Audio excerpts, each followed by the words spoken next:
Muito bem. Eu tô aqui, gente, com uma pessoa muito especial.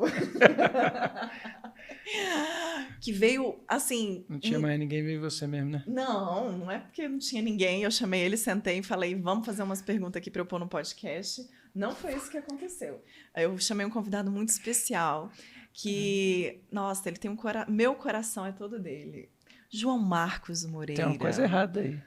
Não, tem Deus Tem. também. Não, Ufa. para. Vamos lá, vamos devagar aí, não começa. Então, Gente, quem não conhece o João é casado com essa pessoa que vos fala. Pai de 2 filhos lindos, que também são meus, graças a Deus. puxaram a mãe. Puxaram a mãe e o pai, o Vitor e o Daniel. E, João, fala um pouco sobre você, para as meninas que me seguem conhecerem você, o seu trabalho, o que você faz. Eu não sei se isso é bom ou não, mas enfim. Sou o João, tenho 36, vou fazer 37, você já tem 37, né? Gente, é um mês de diferença. Toda 2. vez que ele vai fazer ela falar dessa idade, ele fala dessa diferença de um mês. 2. Sou psicólogo há mais de 15 anos, 17 anos. Tenho 2 filhos. E trabalho com gestão de pessoas, desenvolvimento de pessoas. Estou na IR. Sou diretor dentro da Escola Nova Geração. Fala sobre identidade, propósito, liderança, enfim. O que mais? Tem muita coisa. Né? Muito bem, tá bom, então. Uma das coisas que eu acho mais legal quando a gente está conversando em casa e vendo o trabalho dentro da escola é a forma como a gente enxerga as pessoas, né? E eu sei que você tem um dom que tem se desenvolvido através da psicologia, do Ministério Pastoral, para olhar para as pessoas e ver aquilo que falta. Se você olhasse para alguém hoje, me olha assim, não como rir. Ai, meu Deus. O que você olha em alguém hoje que quer ser um grande líder, uma mulher que quer ser uma grande líder? O que você olha para ela e você fala assim, olha, isso é uma característica essencial ou fundamental para você alcançar uma boa liderança? Para mim, entender que liderança não é mandar, não é dar ordens, é começar você ser o primeiro aí e o último a parar. Então, basicamente, você precisa de perseverança, porque sendo o primeiro, você vai encontrar coisas que você não queria no meio do caminho e você vai ter que perseverar dentro de um propósito, ou de um ideal, uma meta, um objetivo, enfim, o que você quiser. Então, a perseverança é uma qualidade característica. A outra é uma visão holística. Assim, você não pode ver as circunstâncias só pelas circunstâncias, você precisa ver as circunstâncias além das circunstâncias. Então, a grande diferença entre os grandes líderes e os líderes, né, normais é porque eles viram para além das circunstâncias. Então, Jesus ele não estava vendo o que estava acontecendo, só ele estava vendo o que ia vir depois. Churchill, enfim, qualquer um que você colocar aí, você vai ver as pessoas olhando para frente do seu momento. E um outro ponto que eu acho que é fundamental é entender que o líder ele não faz algo que é bom para si, mas para o coletivo. Quanto mais pessoas ele conseguir atingir, quanto mais ele abençoar pessoas, quanto mais ele cuidar de pessoas, mais um bom líder ele vai ser, mais aclamado ele vai ser, mais desejado ele vai ser, mais segurança e confiança ele vai ter das pessoas. Então, acho que poderia falar de muitas coisas, mas acho que essas 3 são fundamentais. Muito bem.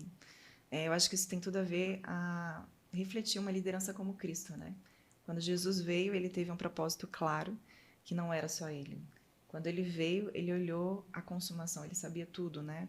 O que era, o que é e o que havia por vir. Então, faz muito sentido. Muito bom. Palmas. Próxima pergunta. Vamos trazer isso para o pessoal. Let's make it personal. Vai ter que cortar aí, velho. Cara da edição vai ter trabalho. Muito bem. Eu acredito que a liderança dentro do casamento, ou até mesmo a forma como você enxerga o matrimônio, ela tem que se espelhar em alguns critérios de liderança familiar. O que você diria para os homens, para as esposas? Como é que funciona o casamento, na sua visão, nessa questão de de você estar sendo sacerdote, sendo aquele que lidera o seu lar. Como é que funciona isso? Desculpem as feministas, mas independente de qualquer coisa, o que todo mundo procura, o ser humano, em linhas gerais, é segurança e confiança. Então, a gente só se tornou tribal por causa disso. A gente confia ou se sente seguro com uma pessoa ou um ambiente. O casamento é uma união de duas pessoas que decidiram confiar e que sentem que confiam e são seguras umas nas outras. Então, quando você tem uma liderança que transmite isso, um sacerdócio, como você está falando, é isso que a outra pessoa está procurando. É uma pessoa que... E aí você vai ver nas histórias, né? Desde as histórias medievais e antes das medievais, mas até hoje, você vê mulheres seguindo homens, fazendo coisas loucas, e você só vê que eles só foram bem-sucedidos porque tinham alguém que tinha um suporte, ou que dava um suporte muito bem ali por trás. Ou na frente, ou do lado, enfim. Mas a grande questão é que é um trabalho em conjunto. Como eu falei, se eu entendo que a liderança não é para mim, eu não governo a minha casa para mim, para os meus interesses. Então eu consigo entender quando Jesus fala que eu tenho que amar a esposa como Jesus amou a igreja, dando sua vida por ela. Então não tem a ver com eu me beneficiar, tem a ver com a minha casa se beneficiar, tem a ver com o outro beneficiar. Tem um ditado americano que é bem interessante: happy wife, happy life, né? Então, mulher feliz, vida feliz. Então, acho que é bem por aí. Então, assim, e aqui eu acho que é o ponto crucial. Não é uma coisa que eu faço para mim, mas quanto mais eu faço para você, mais você faz para mim. E isso é o princípio que hoje todo mundo usa na internet, que é o princípio da reciprocidade, né? Eu te dei um presente, vou te dar um negócio de graça. Nossa, eu me sinto constrangido, eu tenho que comprar algo de você. Eu tenho que te dar algo de volta. Então, quanto mais eu dou, mais eu recebo. Isso em tudo, na relação afetiva, conversa, sexual, tudo. Então, quando você pergunta sobre essa liderança dentro de casa, a liderança dentro de casa tem que ser feita dessa forma. Mas peraí, então quer dizer que eu só Rapidinho. faço se eu receber algo em troca? Não. Isso não foi isso que eu disse. Eu disse, quanto mais você faz por outro, mais você recebe em troca. Em graça. Algumas, sim. Em algumas pessoas, não. São maquiavélicas, mas sim em graça. A programação natural é essa.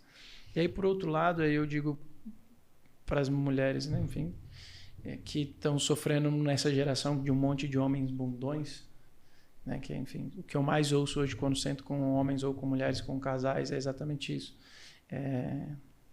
As mulheres assumiram vários papéis que eu não vou entrar no mérito, talvez vocês não gostem de mim por causa disso, que acho que não deveriam ter misturado as coisas, mas as circunstâncias mundiais, sociais, enfim, foram empurrando para alguns lugares onde esvaziou o homem em vários sentidos. Sim. E esse esvaziar tornou hoje o homem esse bundão que ele é, esse bosta que ele tem se tornado. E eu acho que como tudo na vida funciona como um pêndulo, eu falo isso muito para as pessoas. Então a gente estava num extremo, hoje a gente está indo para um outro extremo, e eu espero que agora a gente volte para um ponto de equilíbrio. Mas os caras, eles precisam aprender a se posicionar pessoalmente, profissionalmente, no relacionamento. E posição não é imposição, não é autoritarismo. Não, pelo contrário, é isso. Eu sou seguro de mim de tal forma que os outros vão me seguir por causa dessa minha segurança. E é sobre isso que a gente está falando. A liderança é a segurança, que transmite essa confiança. Uma coisa muito legal que tem tudo a ver com o que você está falando é porque esse pêndulo vem sempre da ideia de que a tua liderança anula a minha liderança. Isso não é verdade. Há aqui uma co-liderança vindo do reino dos céus, e que é uma unidade que está feita em Gênesis. Você fala isso para mim, eu acho isso muito legal. Se a gente tentasse sempre viver num mundo não pós-adâmico, mas, na verdade, da sua originalidade, naquilo que havia no jardim, no original, nós entenderíamos que nós somos uma unidade, e que essa unidade é liderada acima de qualquer coisa pelo próprio Deus. Então, essa coisa, esse pêndulo que você falou, João, ele tem muita relação e faz muito sentido com essa necessidade do homem e da mulher impor sua liderança. Então, ora, a mulher quer ser líder, e aí ela, para ser líder, ela rebaixa o outro, e ora o homem quer ser líder e para ser líder rebaixa o outro. Acho que a gente pode ser líder sem a minha liderança anular ou ofender a sua, ou a sua liderança anular ou ofender a minha. Para isso acontecer, precisa de uma característica fundamental, que é a humildade de reconhecer o erro ou a humildade de reconhecer a grandeza do outro. Quando eu faço isso, quando eu reconheço a grandeza do outro em alguma coisa, eu consigo prestar honra, eu consigo parar para ouvir, aprender, crescer, e assim como é a criança. Quando eu consigo ter a humildade de olhar para mim e falar, cara, eu não sou bom suficientemente nisso, então eu preciso me recolher, como diz a Bíblia, até um tolo calado passa por sábio, e aprender e observar. Então, tem decisões em casa que eu tomo, tem decisões que você toma. Então, assim, finanças, esquece, você não sabe gerenciar dinheiro. Quem sabe sou eu. Você sabe gastar dinheiro. Eu queria poder retrucar nesse momento, mas eu estou impossibilitada. Mas, então, quem tem mais autoridade? Eu. Se fosse ao contrário, não tem problema nenhum você gerir as finanças. Pronto, você teve uma época que você ganhou mais dinheiro do que eu, mas geria pior do que eu. Então, por mais que você trazia dinheiro, não necessariamente você ia fazer aquele dinheiro render. Então, porque você trazia mais dinheiro, não quer dizer que eu ainda não era a pessoa responsável pelas finanças. Então, entender essas coisas, entender que não é um ou o outro, é uma unidade, não é o meu, não é o seu, é o nosso, faz toda a diferença. E o fundamento disso é a humildade. E a submissão a Deus. Eu acho que se o casal entende que a liderança ela tem alguém que está acima dos dois, toda vez que há um problema, que há um conflito, a gente vai para quem é o cabeça de todos os cabeças, que é Cristo Jesus. Eu acho que isso equilibra. Obrigada. A área técnica aqui dizendo para eu ajeitar o microfone. E agora eu vou falar assim, tô brincando, não sei falar. Aí, deu. Tá bom assim, né? Fechou. E aí, para fechar esse assunto e para a gente ir para o último assunto, toda vez que eu tento pensar em como que seria um sacerdócio e um cuidado de liderança, tanto pela parte do homem quanto pela parte da mulher dentro da sua casa, eu lembro de Timóteo, eu lembro de 2 Timóteo, da carta de Timóteo, quando Paulo vira e fala assim, presta atenção, Timóteo, é assim que você deve liderar a igreja. Até quando ele fala sobre os requisitos para um presbítero, para mim aquilo se encaixa de uma forma tão absoluta nos requisitos que um homem deve ter para se casar. É tipo assim, se você quer ser dentro da sua casa, tratar a sua casa como a casa do Senhor, entenda que os mesmos requisitos são válidos ao microfone. De novo, simbora. Foi. Então, se todo homem pegasse, lesse aquela carta e falasse assim, eu quero que esses requisitos se apliquem para a minha vida, eu acho que a gente teria muito menos... como é que você chamou? Bundões?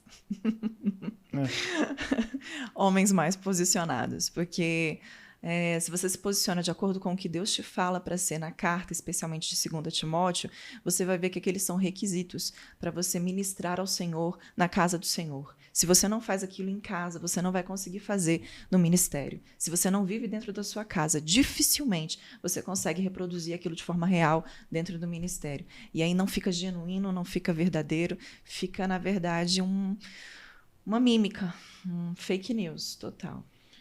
O que a gente precisa lembrar é que, na verdade, a gente surgiu não para as instituições. As instituições surgiram depois para nos servir de alguma forma.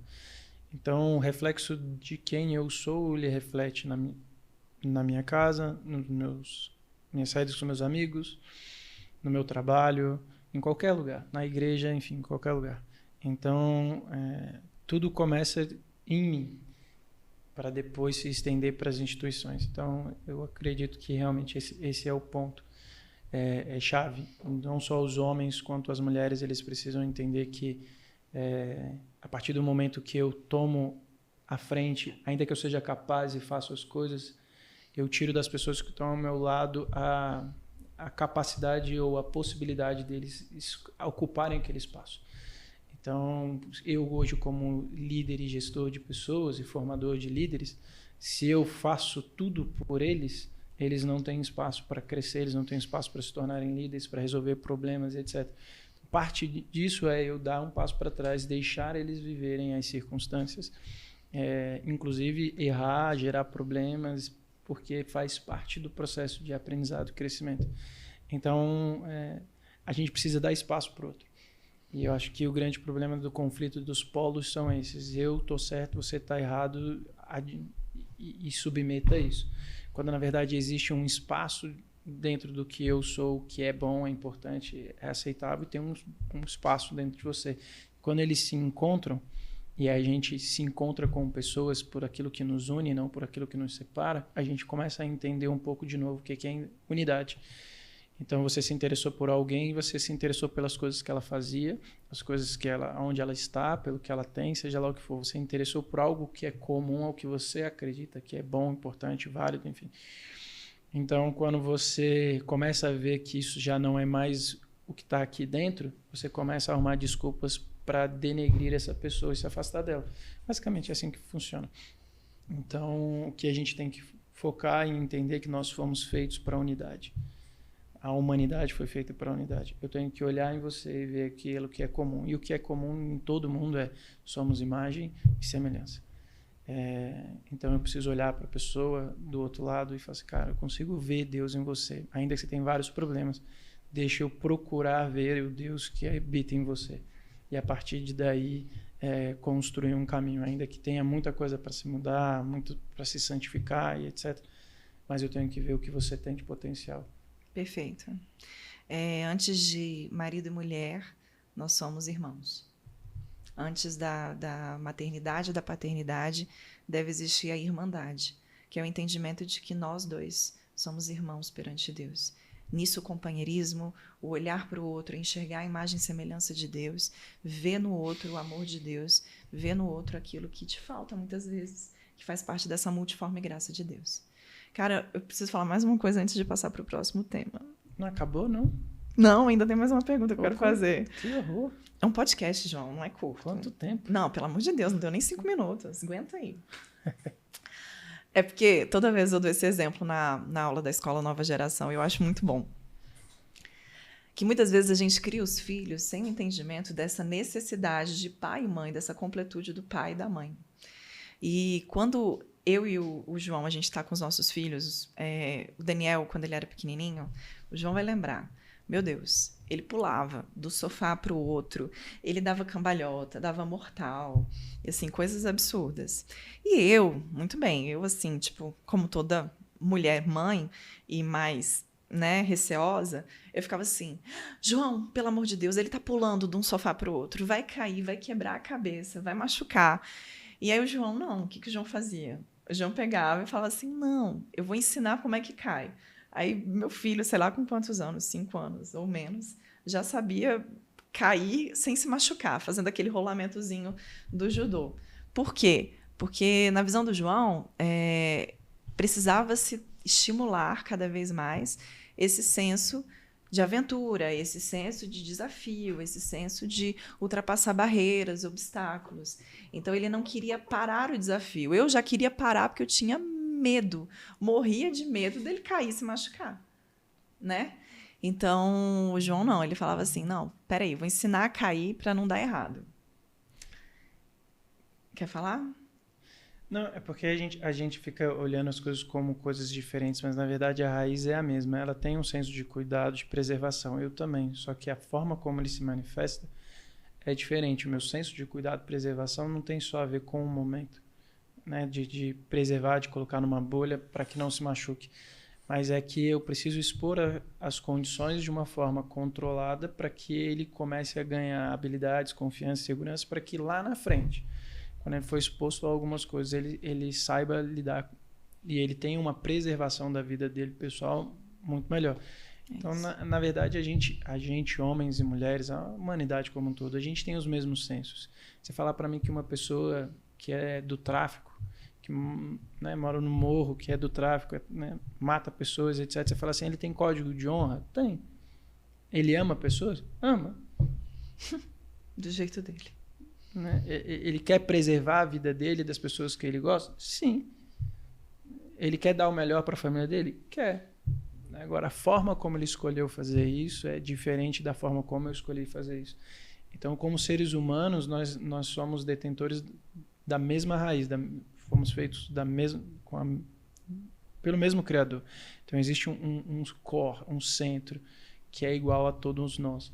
Agora, como nós vamos manifestar ele, como nós vamos lidar com isso, vai depender muito da nossa história. História de oportunidades, a história de machucados da vida, dos traumas da vida, enfim. E isso, porque alguma coisa aconteceu na minha vida, não justifica como eu faço, mas explica muita coisa. Agora, eu preciso escolher ter uma conduta diferente. E é importante entender também que homem e mulher devem manter a criação dos filhos juntos, né? Então, é isso que você falou. O senso de proteção do João e o meu são diferentes por um propósito divino, por um propósito do Criador. Sim. Enquanto normalmente a mãe olha o filho como se ele fosse um eterno bebê, uma eterna criança, e gera proteção, e isso é importante para a criança se sentir acolhida, para o adolescente se sentir cuidado, e para o adulto sentir que não está sozinho no mundo, o pai, ele acaba tendo uma visão de projeção para o futuro. Então, a forma como o João já pensou foi: eu vou projetar o meu filho para o futuro que ele tem. E por isso que essa visão conjunta do pai e mãe é muito fundamental, e a gente não pode anular a liderança de um e a liderança do outro, dentro desse contexto familiar, sobre a liderança de Cristo Jesus. Tá, é a última, prometo. Já te libero. Gente, pessoa difícil, esse meu convidado é difícil demais. Eu queria só te fazer uma pergunta que eu sempre recebo e que realmente é muito complicado. Como conciliar igreja, família, casamento, ministério, como viver de forma saudável todos esses propósitos, todas essas multi-coisas que a gente se propõe a fazer? Será que tem algo errado aí ou não? Desculpa a minha sinceridade, mas isso é muito simples. É gestão de tempo, é gestão de prioridade. A minha prioridade na minha vida tem que ser Deus. Deus como prioridade na minha vida não quer dizer que eu estar na igreja, eu estou com Deus. Então, estar trabalhando na igreja não quer dizer que eu estou com Deus. Tem muita gente que fez muitas coisas na história dizendo que estavam fazendo em nome de Deus e com certeza estavam fazendo interesses próprios e políticos. E até hoje isso continua. Mas o que eu preciso entender é que existe uma ordem na minha vida. E a ordem é Deus acima de todas as coisas, eu e o próximo. O que faz as pessoas perderem essa ordem? O senso de controle e de sobrevivência. Então, assim, Deus, ele provê em todas as coisas, mas você não vê ele pagando a sua conta de luz. Então, você acha que o seu trabalho é quem vai pagar a conta de luz. Não está errado. Mas ele, como provedor, a gente não consegue ver, a não ser que você vai ter uma experiência, lá, Abraão, lá, foi dar o filho, apareceu o cordeiro, ou em algum momento muito específico, mas você troca esses momentos que são talvez muito específicos, ou uma experiência que você teve na sua vida, pelo corriqueiro do dia a dia. E, na verdade, no final das contas, você não existiria se Deus não tivesse querido, né? Então, a grande questão é entender que Deus vem acima de todas as coisas, quer dizer que o seu dia começa com Ele, o seu dia termina com Ele, o seu dia no meio do caminho tem Ele o tempo todo. Depois sou eu, não o outro. O problema é que a gente é tão machucado e a gente vive numa sociedade onde eu costumo falar que a minha autoestima não está para mim, eu concedi a minha autoestima para o outro, então virou minha autoestima. O que o outro diz a meu respeito é o que eu penso de mim. O que os outros estão fazendo é o que eu preciso fazer. E aí vem a síndrome de FOMO e várias outras coisas. Mas é entender que eu preciso primeiro me amar. E me amar, me gostar, ter tempo comigo, é primeiro do que com os outros. Porque se eu não conseguir fazer isso quando eu estiver com os outros, eu não consigo colocar limites, eu não consigo, inclusive, amar ou cuidar do outro da mesma forma que as minhas experiências eu tenho, né? Então, basicamente, eu simplesmente vou ficar cedendo, simplesmente para ficar pertencente aos grupos. E, por fim, então, quando a gente está falando no outro, aí a gente entra em algumas outras esferas. Quem é o outro que vem primeiro? O outro que vem primeiro é a minha família. Depois o outro fora da minha família, que é o meu vizinho, né? Então, assim, quando você está falando de, poxa, como que eu consigo conciliar tudo? Poxa, eu preciso ter tempo com Deus, preciso ter tempo para mim. Agora eu preciso ter tempo para minha família. Agora o que sobrou vem os outros na ordem de prioridade da sua vida. Você tem amigos mais chegados que irmãos, talvez eles tenham uma ordem de prioridade na frente. Talvez você tenha os colegas de trabalho, a ordem de prioridade está lá embaixo. Então é muito simples. Faz uma agenda, coloca os pilares das coisas que são cruciais, importantes, que não devem mudar, e o que sobrar você vai preenchendo. Desde que você consiga entregar e quando estiver em um tempo, você esteja naquele lugar. O que acontece muito é que você está num lugar hoje, nunca estando no lugar. Você está no celular, em vários outros lugares, mas nunca com aquelas pessoas. Então a gente perdeu tempo de qualidade. A gente perdeu tempo de foco. Quando eu saía, brincava com meus amigos, eu não tinha celular.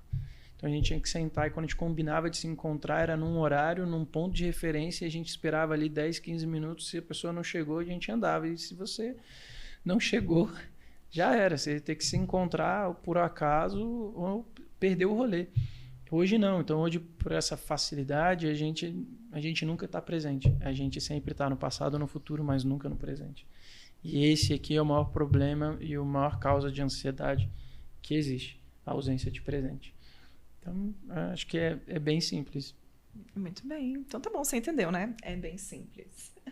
Só que eu acho que o grande problema é que as pessoas não conseguem ser simples na vida, sabe? A verdade é que elas não param para ter contato consigo. Elas vivem a vida. É engraçado. Você é passageiro de si mesmo, né? Você passa a maior parte do tempo focado nos outros e quando você tem um tempo de solitude, você acha extremamente ruim porque você tem que ter contato com você. E você quer estar cheio de coisas para fazer ou estar com várias outras pessoas.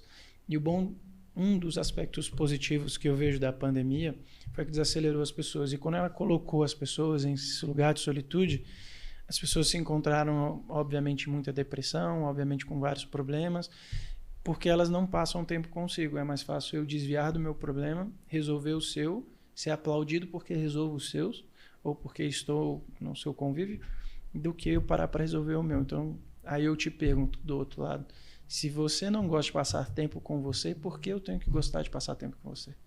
Se você não sabe o que você gosta, o que você não gosta, o que você pensa, o que você não pensa, e você só fica replicando o que você ficou ouvindo na internet, eu não preciso conversar com você, não tenho diálogo com você. Eu acho que esse é o ponto. Então, assim, eu preciso entender de quem eu sou, da minha identidade, do que eu gosto. Cara, eu gosto de camisa de nerd. Eu sou nerd.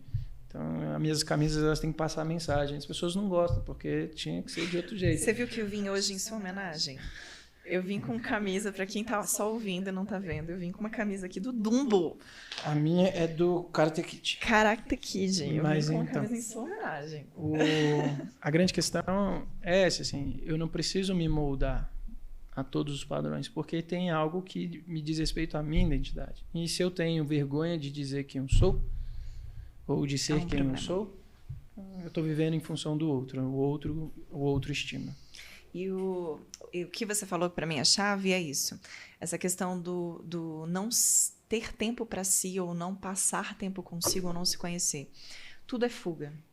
Hoje a gente vive numa sociedade que está 24 horas ligada na vida de outras pessoas, seja no BBB, seja no Instagram, seja no YouTube, seja onde for, para se aliviar da própria dor, para fugir da própria vida, para ver algo interessante em outro lugar que não enxerga em si mesmo.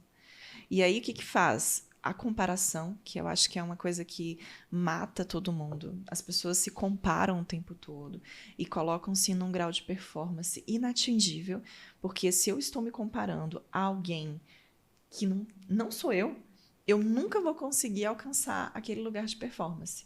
Eu nunca vou ter o jeito que o João fala, calmo e manso, infinitamente manso. E eu vou ser essa pessoa que se perde na hora da fala e que às vezes se distrai. Sou eu. Então, se eu não gostar de quem eu sou, eu vou estar sempre num âmbito de performance, me comparando com outra pessoa e até atribuindo a mim pesos, cargas, atividades que não são minhas. Eu acho que muita gente não dá conta, não porque não seja capaz de fazer, mas porque não prioriza, porque acha que deve assumir tudo para ser aceito. que deve colocar um monte de responsabilidade nas costas para viver um padrão que é muito mais social, um padrão da igreja. Eu acho que a igreja coloca o ativismo como algo importante, sabe? Quanto mais você presta serviço, quanto mais você faz, quanto mais você agrada a liderança, mais você tem espaço, mais você é visto. Isso é um mal errado que a gente precisa corrigir, a gente precisa viver um novo tempo dentro da igreja. Então, como conciliar ministério, trabalho, família, vida relacional, entendendo que cada coisa tem seu lugar, né? Já dizia um sábio lá no livro de capa preta, que diz assim, há tempo para tudo debaixo do céu. E é isso, assim, há tempo para tudo. Existe um tempo, e o texto ele diz que existe 2 tempos nesse texto, o tempo Cronos e o tempo Kairos. Existe um tempo oportuno para todas as coisas no seu tempo cronológico. Então, existe um tempo oportuno para você começar a dirigir um carro dentro do tempo cronológico.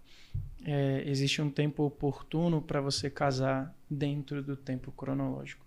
Se você ultrapassa esses tempos, você vai viver em eterna dor, guerra e problemas. Porque se você tem um carro antes do tempo, você tem vários problemas. Se você tem um carro muito tempo depois, você também tem os seus problemas. Assim como um casamento, assim como as outras coisas. Então, é entender que, volto a dizer, o conceito de unidade. Nós não somos, como diz o Pink Floyd, another brick in the wall. Não é mais um tijolo na parede. Não sou só mais um. Eu sou uma pessoa que tem uma identidade, algumas coisas, umas características muito específicas. Eu sou um pedaço de um quebra-cabeça, de uma peça de quebra-cabeça. Ela nunca é igual a outra, ela tem formatos diferentes. Eu preciso encaixar com outras pessoas. E aí, dependendo do meu formato, eu vou encaixar com 1, 2, 3, 4 pessoas. Mas esse ponto, quando ele se junta e os outros vão se juntando, aqueles que eles têm que se juntar, a gente forma a grande imagem, que é esse reflexo de quem Jesus é. Então, assim, não sou eu, é o que eu posso agregar na sua vida. E eu entendo hoje que tem várias pessoas que vão passar na minha vida que elas vão passar. Tem pessoas que vão passar e vão ficar. E tem pessoas que vou cruzar. Então, eu preciso entender que, independente do nível de intimidade, de relação que eu vou ter, o meu papel crucial é entender que somos uma família em termos de unidade, e o que eu posso fazer para acrescentar a você, para somar em você dentro de algo que está faltando, e o que você pode acrescentar em mim dentro de algo que está faltando. Quando a gente para de olhar as nossas diferenças como algo ruim, mas vendo isso como algo bom, porque é isso que nos une, a gente vai parar de ficar se comparando e achando que todo mundo tem que ser uma coisa só. Não, se todo mundo fosse uma coisa só, Deus não teria feito as coisas de forma tão diversa. Só de você ver a natureza, a Amazônia, na sua biodiversidade, existe um querer de Deus em ter uma diversidade das coisas. A gente é que tem que olhar para o conceito de unidade, de valorização, de honra, enfim, todas as outras coisas que a gente já falou. Acho que é isso. É isso, muito bom. Gente, eu acho que esse foi o podcast mais espontâneo que você já viu aqui nesse canal, porque literalmente eu puxei a cadeira e falei, senta aqui, porque eu quero te fazer 3 perguntas. E foi isso. Foram 4. 4? Tá bom, então. Foram 4 perguntas. O João, por incrível que pareça, ele tem um Instagram também. Acredite, vamos ressuscitar esse Instagram. Como é que é, amor, o seu perfil? João.mmoreira, acho que é isso. Eu acho que é isso. Mas procura aqui também lá na minha bio do Instagram. Siga o João, o conteúdo do João é muito bom. Não é porque meu marido não, mas tá bom, tá legal. E quero te deixar também um convite. Você gostou? Curtiu esse tipo de podcast? É a primeira vez que eu faço dentro lá do podcast algo voltado à entrevista, a esse bate-papo. Hoje foi completamente espontâneo. Deixa seu like, seu comentário para que a gente repita o conteúdo. Não, eu ia falar para você. Para você colocar outros temas e comentar se gostou ou se não gostou. Porque a gente precisa saber se vale a pena, né? Se vai dar certo, né? Então é isso. Obrigada a você que ouviu a gente até o final. Deixe o seu like, seu comentário e curta o conteúdo. Deixe o seu comentário se você curtiu esse conteúdo pra gente fazer mais desse tipo. Ou também, se você não curtiu, deixa aí. Todo mundo é bem-vindo. Amém? Valeu, Amém. gente. Um beijo grande e até a próxima. Beijo. Tchau.